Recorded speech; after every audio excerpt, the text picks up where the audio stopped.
Welcome to Put a Word on It, a podcast presented by Men of Valor. In each episode, we're going to talk with a different man, but each one with a unique journey from brokenness to freedom. I'm your host, Rudy. I spent over 40 years as a TV sportscaster, then retired and joined the Men of Valor program as a volunteer. So join the conversation, reconciling men to God, their families, and society.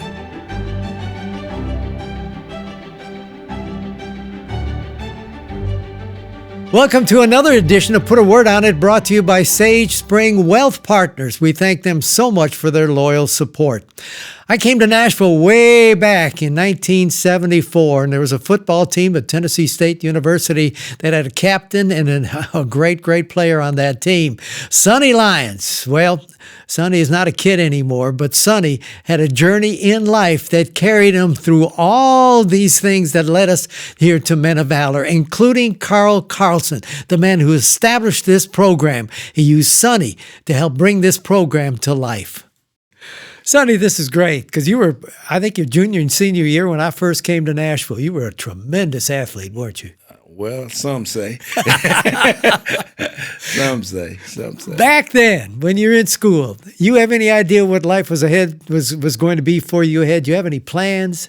No, I'm the first graduate in my family, college graduate. I had no plans to go to college and have any money. And I just happened to get a scholarship with Coach Joe Gillum came to recruit me at Pearl High School here in Nashville. And he wanted me really bad. And so I didn't have a whole lot of other choices. So I took that scholarship, and the rest is history. Did you even think about a career at that time, or are you just enjoying life and playing ball? I think back on it, I didn't think about anything. But working, my father always worked. My father went to work before he went to work and went to work after he left work. That's a good example. And it created a work ethic in me. So we were never quitters. So I learned I loved football, but didn't really start playing till the 10th grade. Ooh. And so when he came to recruit me, that is Coach Joe Gillum, I said, "Why do you recruit me? I'm not fast, I'm not strong, and all this kind of stuff." He said, "Well, we got a weight program, we can get you strong. We got a running program, we can get you fast." He said, "But you have something that I can't coach." And I said, "What is that?" He said, "You have football sense." He said, "Everybody don't have football sense." He said, "You naturally react to things when most people don't. So therefore, you can do more." I was like, "Oh, okay." You know what's good about that? It's wonderful to tell somebody something they don't know about themselves. Yes. I bet that changed you. It changed my whole perspective. It gave me the encouragement, like, "Oh, well, I can do this." Because I'm coming out a little skinny kid. I lived in the Preston Taylor homes, which is about 5 miles from what I call the Preston Taylor condominium, what they really was the projects coming out of, And we had no goals or anything like that, and I was able to go and be able to go to school on a full scholarship and compete and go play at a place that I always wanted to go and see all the great players that came through. And I'm like, I'm here. But I was a product of integration. Integration helped me because no longer they were getting their best athletes coming in, they were taking people who were not, they could mold into whatever they wanted to. So they were great coaches. They could. How'd you get into ministry? Was it after school? No, yes, it was for after school. Tragedies. God had already been calling and using me, and I was running because He's the very thing, it's a strange thing. The very thing that Jesus came to do was to forgive us for our sins. And I had committed a sin that caused great tragedy in a way. And I never would believe that God could use a person who couldn't even forgive themselves. Ooh. And I read this book called The Gift of Forgiveness from Charles Stanley, and it changed my whole life. So ministry started there. It already started. God had been calling, and I just been running. So as Karen said in her podcast, I just trusted in the Lord. Like, okay, Lord, you know what you're doing. You look all through the Bible. God used all kinds of men to do all kinds of things. Well, because I hadn't been prying in it, so you're telling me, did you go through some real issues or something that? Yeah, my first wife died of a very tragic thing that I take somewhat responsibility for. I didn't do it, but I take that because I was not at the time a great husband, and so I just took it personally. And so that helped me to get to a place where I really begin to understand and experience the grace of God. Huh. I know you met Carl Carlson. Yeah. Tell me how. Well, ironically, when I got out of school at Tennessee State, I went to Hillwood High School and did a little stint there for a few months and met somebody that I remember. You remember Buster Boguski? I don't know if you remember Buster Boguski. I do. And Buster Boguski had a friend there that worked at the Davidson County Sheriff's Office. And I told him, I said, look, I'm getting married in June, and I'm gonna need a full-time job, and this is, he said, come to see me. His name was Buck McPherson, and at the time, you remember the great High Sheriff Fate Thomas. Of course. I went to work with him, and Fate knew Big John, of course. They were big buddies. Big buddies, yeah. So I went to work for a guy named John D. Billy Lynch. I don't know if you ever heard of Billy Lynch. Yeah. Yeah, really, Billy guided me along the way there at the Metro Workhouse. And that's actually, when I went to the workhouse over on South Fifth Street, the state of Tennessee was having overcrowded problems. And they were asking the local jails to go into the penitentiary to interview people to bring them back and house them at their jail. They would pay them rent for it, so to speak. And that's how Carl came from the state penitentiary to the Metro jail, to the workhouse. And then he got into the workhouse where I just began to work. They had seen some kind of trouble arise. They thought he was going to try to escape. I don't know. But now we're bringing all these prisoners in from this big prison. They're more dangerous than the ones because the ones at the workhouse was just doing 11 months, 29 days, and we let them out. Yeah. But now we bring in long-term people, but they got short-term sentences on the way, but still they're a little bit different kind of inmate. Yeah. So.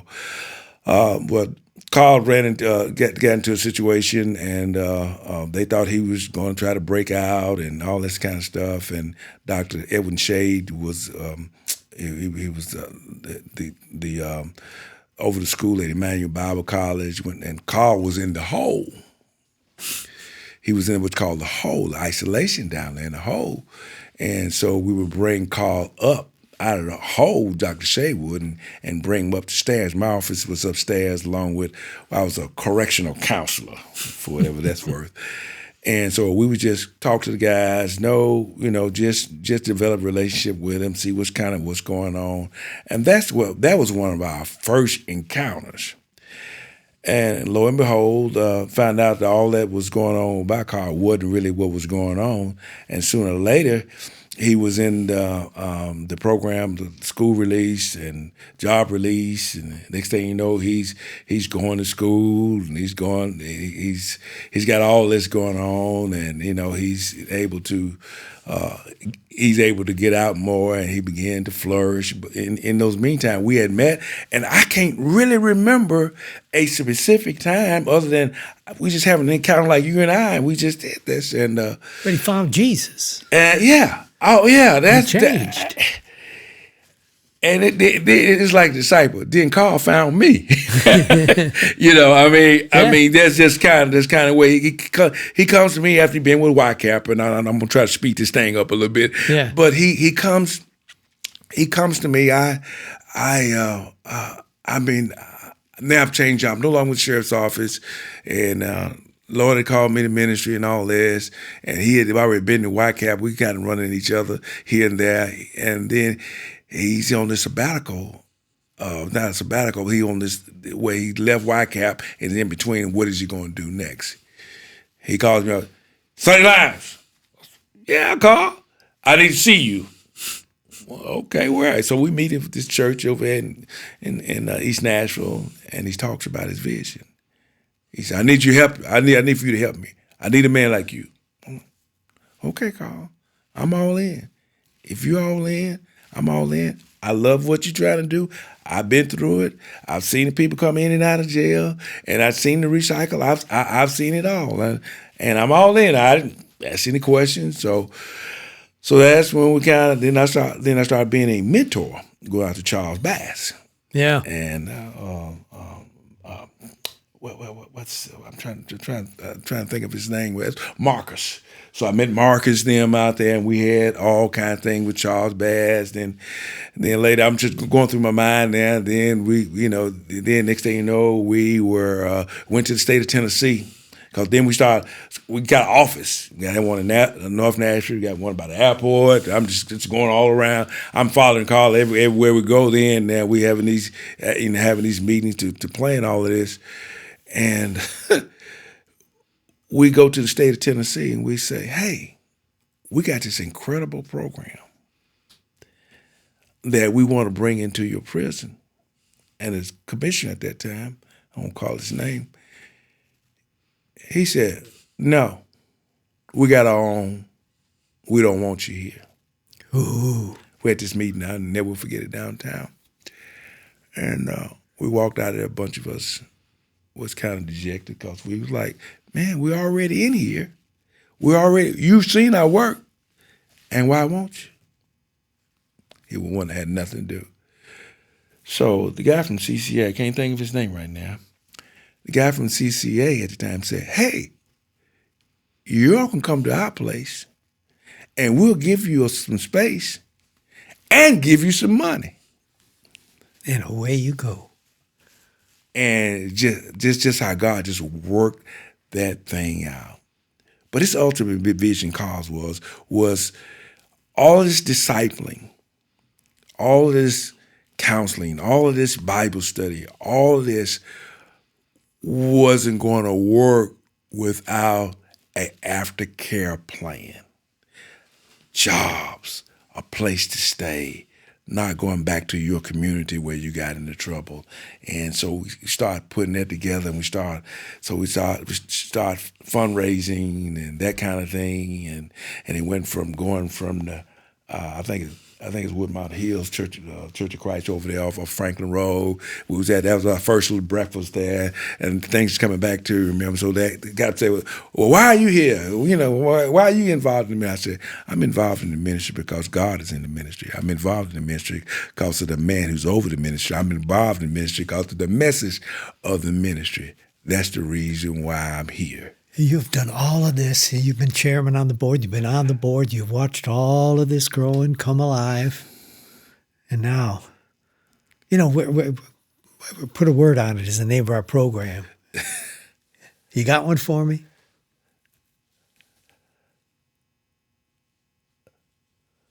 Some sow, some water, but it's God who gives the increase. All right, now, slide me down to one word if you can. One word. Yeah. Well, I'm gonna do it like Karen did. What is that? Just simply trust. Oh. Just believe. You've trusted in God for your own life. You've seen God change Carl's life. You trusted in God to join this ministry, and now you're seeing that trust fulfilled. Yes. In the growth of this ministry. Yes. I envision Carl. It's crazy. That's like we was out there off this lake over there, and we were trying to get this land, but the land wouldn't work. The water wouldn't perk. My best remember, it wouldn't perk. So we had to get. Then all of a sudden, we found Valor Ridge. Yeah. And we went through all these processes, and I was working with Metro government then. I know a few people could get a few things done. Yeah. And we got this thing to work, and to see, I live close to here, and just to ride by and see Carl's vision, his baby, what he saw, and the impact that it's had on so many men and families. And his Karen, his lovely wife, and those boys and the ones that's gone on, man, I am so honored to be a part. To God be the glory. To God be the glory for the great things he has done and what he's doing. I just love being around Sonny again. You know, we all get older a little bit with time, but he's still got that sweet, sweet spirit. Trust. You can't have a better word than that. He said Karen had trust in him, and he has trust in the good Lord above who has led him on a beautiful life. We thank him for his time and for all that he's done for Men of Valor from way back then. Thanks for joining us. Join us again next time as we put a word on it.